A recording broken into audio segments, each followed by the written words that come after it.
Arvind Kejriwal's challenge the writ petition in the Delhi High Court. The arguments continue in front of the judges, where the Additional Solicitor General now has argued a significant number of accused individuals have been denied bail at various levels of the judiciary, including the trial courts, the High Court and even the Supreme Court. Now, in cases of money laundering, one of the reasons for bail denial is often the existence of prima facie guilt.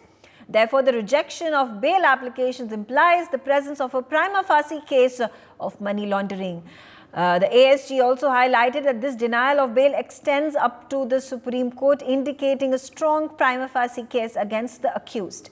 He specifically referred to the Supreme Court's order in the case involving Manish Sisodia.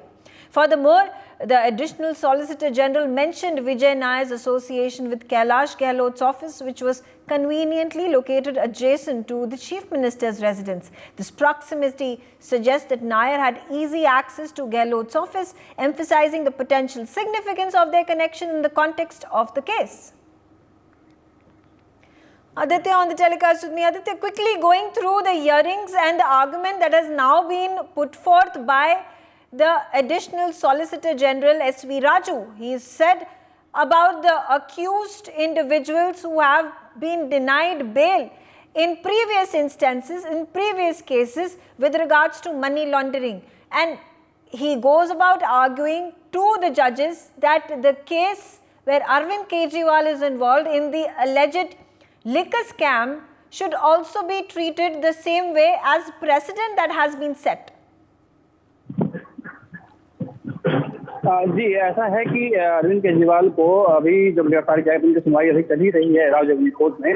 और जो अरविंद केजरीवाल के वकील हैं वो सवाल उठा रहे हैं गिरफ्तारी के ऊपर में, जो गिरफ्तारी की समय रही है, अभी जो पैमाना है उनके ऊपर में गिरफ्तारी के लेकर के जो है जांच की जा रही है, उनके ऊपर में सवाल उठाया जा रहा है कि इतने कोई ऐसी ठोस सबूत नहीं। जैसे जो अभिषेक मनु सिंघवी हैं अरविंद केजरीवाल के वकील, वो कह रहे हैं कि ईडी के पास में इतने सबूत नहीं है जिसके आधार पर अरविंद केजरीवाल को गिरफ्तार किया गया है। सबसे जो ज्यादा सवाल उठाया गया कि टाइमिंग को लेकर के, कि चुनाव के समय जो गिरफ्तार किया गया है, चुनाव के समय जो अभी चुनाव के प्रक्रिया में भाग लेने से रोकने के लिए ये जो पूरी की पूरी साजिश है ये रचा गया है, इस तरीके के आरोप ईडी के ऊपर लग रहे हैं। वहीं ईडी के जो वकील हैं, ईडी के जो एएसजी हैं, उनका कहना है कि हमारे पास में पर्याप्त सबूत हैं जिसके आधार पर हमने इनको गिरफ्तार किया है। उसी आधार पर जो अन्य जो आरोपित थे उन सबको हमने गिरफ्तार किया है, तो हमारे पास में पर्याप्त सबूत है। अब ये कंटिन्यू जो है लगभग 12 साढ़े 12 बजे से अब तक इनका जो है पूरा का पूरा चल रहा है, सुनवाई चल रही है।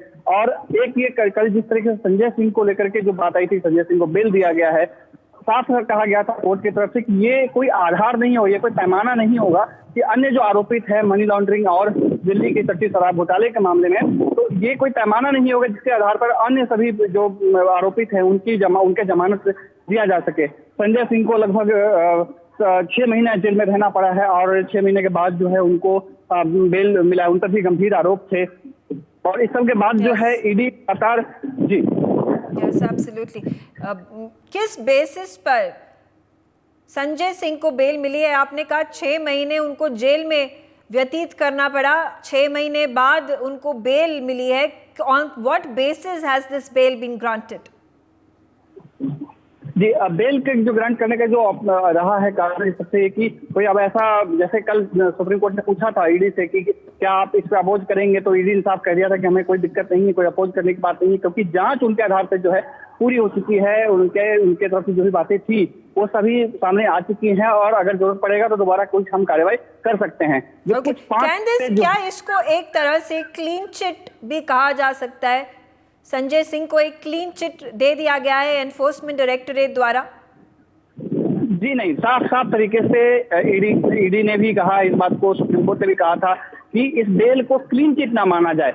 राहत थोड़ी सी जरूर दी गई है कि 6 महीने से गिरफ्तारी के बाद जो है राहत जरूर मिल सकती है पार्टी को, थोड़ी सी आम आदमी पार्टी के जो करता है उनको थोड़ी सी खुशी जरूर हो सकती है, लेकिन राहत की बात जो कहेंगे वो अगर नहीं हो पाए, क्योंकि राहत अगर बात होती तो कल इस बात को क्लियरली साफ कह दिया जाता सुप्रीम कोर्ट की तरफ से। सुप्रीम कोर्ट ने साफ कह दिया था कल कि हम किसी भी तरीके से इस जो जमानत दी गई है, इस जमानत को कोई आधार नहीं माना जाएगा, किसी तरीके से इसको जो अन्य आरोपितों के लिए कोई आधार नहीं माना जाएगा उनकी जमानत के लिए।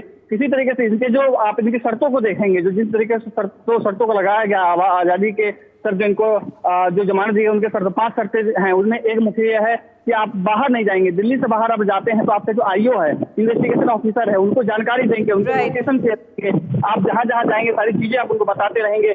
ये एक बहुत ही बड़ी जो पाबंदी है ये लगाई गई है। आप अपने पासपोर्ट जो है, पासपोर्ट आप जमा करेंगे, आप कहीं देश छोड़ करके नहीं जा पाएंगे। इस तरीके जो है कई पाबंदियां, 5 पाबंदियां मुख्यतः लगाई गई हैं। इससे साफ जाहिर होता है कि अरविंद केजरीवाल के साथ साथ जो अन्य जो पार्टी के लोग, उनकी गिरफ्तारी जो हुई थी, उनको भी कोई किसी तरीके से कोई सहूलियत नहीं मिलने वाली है। संजय सिंह को जी। तो साफ कहा गया कि आपको कोई सहूलियत नहीं मिली, कोई आप एकदम आप साफ से बच जाएंगे, इस आरोप से बच जाएंगे, ऐसी कोई ग्राउंड नहीं बनता है।